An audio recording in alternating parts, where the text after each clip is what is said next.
10 طرق للوقاية من النوبة القلبية. من النظام الغذائي غير الصحي إلى السجائر، ومن الخمول إلى الإجهاد المفرط، ومن النوم المضطرب إلى الوزن الزائد. في حياتنا اليومية، تزيد هذه العادات الخاطئة وبعض العادات الخاطئة المماثلة من خطر الإصابة بالنوبات القلبية، والتي تعد من بين الأسباب الرئيسية للوفاة. ومع ذلك، فمن الممكن منع النوبة القلبية إلى حد كبير. مساعد أخصائي أمراض القلب، دكتور صرح مطل بندور أنه في أيدينا حماية القلب ومنع النوبات القلبية ببعض التغييرات البسيطة والفعالة في نمط الحياة، وقدم معلومات حول 10 تدابير يمكن اتخاذها. 1. كن بوزنك المثالي. زيادة الوزن قلب شرايين من العوامل التي تمهد الطريق لأمراض القلب والنوبات القلبية. في مجتمعنا، للأسف، يتزايد عدد الأشخاص الذين يعانون من مشاكل الوزن الزائد يوما بعد يوم بسبب مواقف مثل التغذية غير المتوازنة والحياة المستقرة والمرهقة. يعرف مؤشر كتلة الجسم الذي يزيد عن 30 على أنه السمنة، ويعرف مؤشر كتلة الجسم الذي يزيد عن 40 على أنه سمنة مرضية مميتة. 2. أساس مكافحة السمنة هو ممارسة الرياضة بانتظام واتباع نظام غذائي متوازن. يجب أن نجعل المشي بانتظام وتناول كميات أقل من الطعام عادة. يمكن أخذ توصية اختصاصي التغذية في البداية لعادات الأكل. على الرغم من ذلك، هناك أيضا علاجات طبية تستخدم حديثا للمرضى الذين لا يستطيعون إنقاص الوزن، ولكنها ناجحة جدا على المدى القصير. لذلك، يمكن أيضا أخذ توصيات الطبيب. 3. في المرضى الذين لا يزالون غير قادرين على إنقاص الوزن على الرغم من ممارسة الرياضة والنظام الغذائي والعلاج الطبي، يجب التفكير في جراحة السمنة إذا رأى الطبيب أنها ضرورية. لكن العلاج الجراحي لا ينبغي أن ينظر إليه على أنه حل. لا ينبغي أن ننسى أن المرضى الذين لا يستطيعون تغيير عاداتهم الغذائية يكتسبون الوزن مرة أخرى بعد الجراحة. 4. تحقق من محيط خصرك.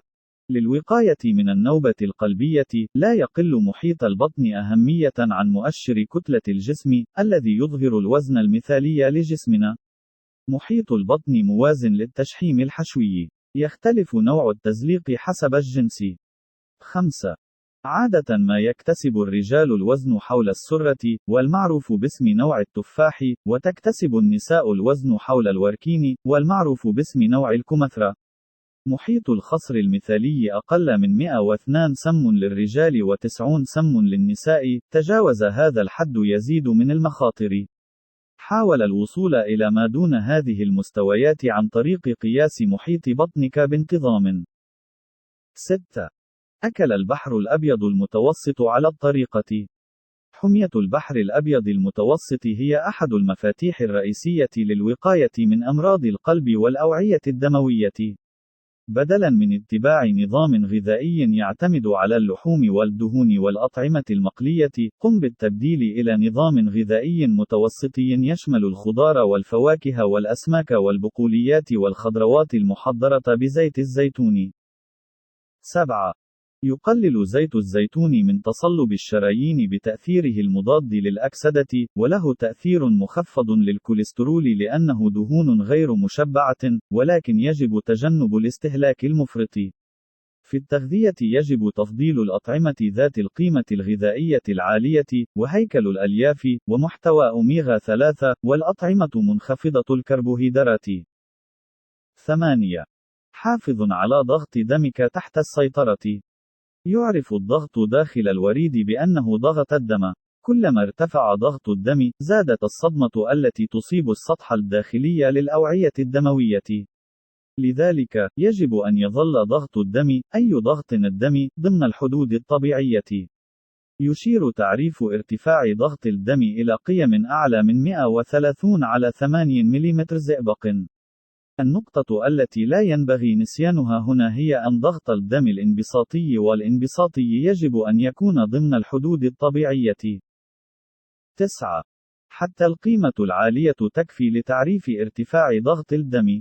على الرغم من أنه يختلف من شخص لآخر، عادة ما تكون هناك حاجة إلى علاج طبي بقيم تزيد عن 135 على 85 ملم زئبق.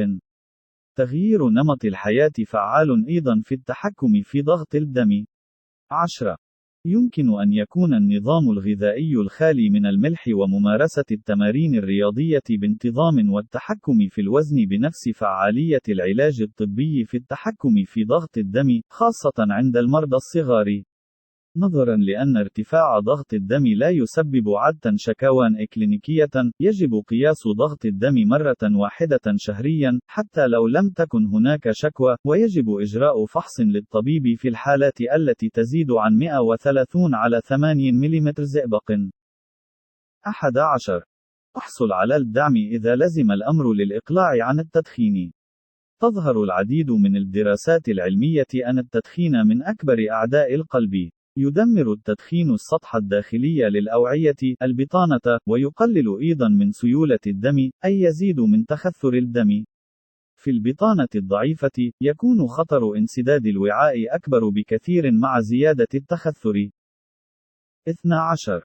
يساهم التدخين أيضا في تلف بطانة الأوعية الدموية عن طريق رفع ضغط الدم والتسبب في انقباض الأوعية الدموية.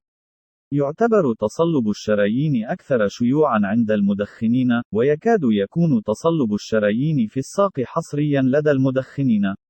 بالإضافة إلى ذلك، يجب ألا ننسى مكان التدخين في الفيزيولوجيا المرضية للسرطان.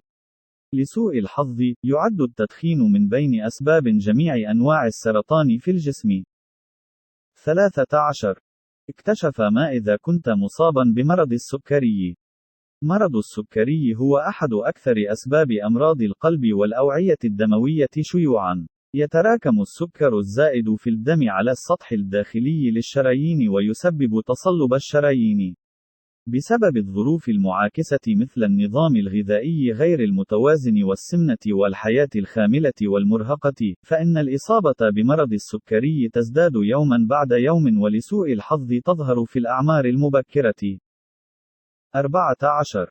لسوء الحظ، يعيش الكثير من الناس في بلدنا حياتهم في خطر كبير دون أن يدركوا أنهم مصابون بمرض السكري. لأن مرض السكري، مثل ارتفاع ضغط الدم، له مسار خبيث، وقد لا تكون هناك شكاوى في المراحل المبكرة من المرض. هذا يسبب تأخير في التشخيص. لذلك، يجب أن يتم مراقبة الطبيب في فترات معينة، ويجب توفير تشخيص المرض وعلاجه دون التسبب في تلف الأعضاء النهائية. الطريقة الأكثر فعالية للوقاية من مرض السكري هي اتباع نظام غذائي متوازن وعادات ممارسة الرياضة. 15. افحص الكوليسترول بانتظام. الكوليسترول مادة يمكن إنتاجها في الجسم أو أخذها من الخارج مع الطعام، وهي ضرورية للجسم. على سبيل المثال، يستخدم الكوليسترول في تخليق العديد من الهرمونات. ومع ذلك، فإن الكوليسترول الزائد هو السبب الرئيسي الذي يبدأ في تكوين تصلب الشرايين عن طريق التراكم على جدار الوعاء الدموي. لذلك، فإن عبارة "قرار أقل، المزيد من الضرر" هي تعريف مناسب للكوليسترول. 16.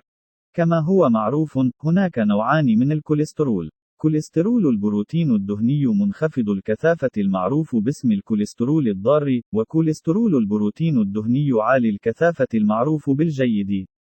الكوليسترول الضار هو الذي يسبب تصلب الشرايين. قيمته الطبيعية أقل من 130 مجم ديسلتر.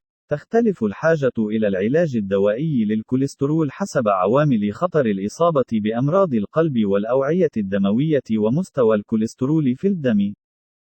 لذا فإن علاجات الكوليسترول هي علاجات فردية، اعتمادًا على بنية الأوعية الدموية للمريض أو عوامل الخطر. يمكن إعطاء علاج دوائي قوي، أو يمكن إجراء متابعة خالية من الأدوية. 17. تجنب الوجبات السريعة والكحول. يوفر تجنب منتجات الوجبات السريعة والأطعمة المعبأة الجاهزة للأكل دعمًا مهمًا في الوقاية من النوبات القلبية. الاستهلاك المفرط لهذه المنتجات التي تحتوي على نسبة عالية من الدهون الحيوانية والسعرات الحرارية، مع الإضافات والمحتوى العالي من الملح لإطالة العمر الافتراضي، يجعل من الحتمي زيادة الأمراض مثل السمنة وارتفاع ضغط الدم والكوليسترول والسكري. 18. النظام الغذائي على غرار الوجبات السريعة يسبب العديد من الأمراض مثل أمراض الجهاز الهضمي والسرطان وكذلك صحة القلب والأوعية الدموية. استخدام الكحول أيضا بسبب احتوائه على السكر فإنه يسبب السمنة ومرض السكري. يمكن أن يزيد الكحول أيضا من حمل السوائل في الجسم، مما يؤدي إلى تفاقم قصور القلب وخفقان القلب. 19. ممارسة الرياضة بانتظام. اجعل من المعتاد ممارسة الرياضة لمدة 45 إلى 60 دقيقة يوميا. للتمرين، يساعد في الوقاية من أمراض القلب والأوعية الدموية من خلال المساهمة في التحكم في ضغط الدم، وخفض مستويات السكر والكوليسترول، والوصول إلى الوزن المثالي. يجب تفضيل التمارين الهوائية مثل المشي السريع أو الركض البطيء أو ركوب الدراجات أو السباحة كل يوم. 20. أثناء التمرين يجب أن يرتفع معدل ضربات القلب، ويجب ضمان التعرق الخفيف، ولا يجب أن يكون على شكل رحلة تسوق. حقيقة أنه يمكننا التحدث بشكل مريح مع الشخص الذي نسير معه أثناء المشي، يعني أن وتيرتنا غير كافية. فيما يتعلق بالطب الوقائي، يمكن أن يكون المشي لمدة ساعة يوميا أكثر فائدة من الوصفة الطبية التي سيقدمها لك طبيبك. 21. لا تتجنب الذهاب للطبيب. نوبة قلبية معظم المرضى الذين مروا بأزمة لم يحددوا شكوى رئيسية قبل الأزمة. بالإضافة إلى ذلك، قد لا تظهر الأمراض المزمنة علامات سريرية قبل حدوث تلف في نهاية الأعضاء. لذلك، فإن الضوابط السنوية ضرورية للغاية، خاصة بالنسبة للأشخاص في مجموعة المخاطر. هذه الضوابط أكثر أهمية في سن اليأس والرجال فوق سن 40 والمدخنين ومرضى السكر. إذا أعجبك الفيديو لا تنسى الاشتراك ومشاركته مع أصدقائك وتعليق تشجيعا لنا لكي نستمر بنشر المزيد.